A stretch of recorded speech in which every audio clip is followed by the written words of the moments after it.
Adanya rencana kenaikan retribusi pasar dari Rp120 menjadi Rp160 ditolak oleh para pedagang pasar induk Jakabaring yang tergabung dalam Persatuan Pedagang Pasar Induk karena tidak adanya sosialisasi ke mereka.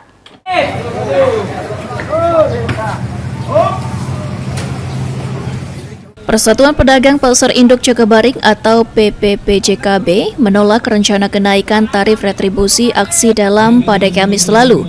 Disampaikan Ketua P3JKB Ahmad Muksin, para pedagang menolak semua bentuk kenaikan tarif retribusi sebelum ada kesepakatan dari pedagang, serta pedagang menuntut agar tidak ada lagi ancaman atau penyitaan lapak secara sepihak.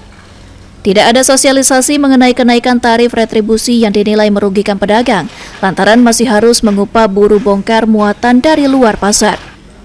Oleh karenanya, P3JKB mendesak PT Swarnadwipa Selaras Adiguna membatalkan penarikan lapak milik dua pedagang, yakni Angkut Jauhari dan Junaidi, serta mengembalikan hak mereka berjualan. Itu banyak sebenarnya, tapi salah satu itu kami itu minta lapak Sangkut sama lapak Juna itu dikembalikan, karena mereka kan memang tindakannya kriminal.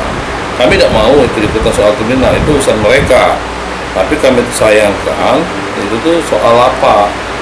Kok lapak diambil, segel, disita, itu apa hubungan lapak sama kriminal mereka itu apa? Itu aja. Tadi mungkin disebutkan juga terkait adanya rencana, kita menolak rencana kenaikan distribusi, itu bagaimana, Pak? Memang pihak manajemen punya rencana untuk menaikkan distribusi, tapi ditunda sampai waktu yang tidak ditentukan.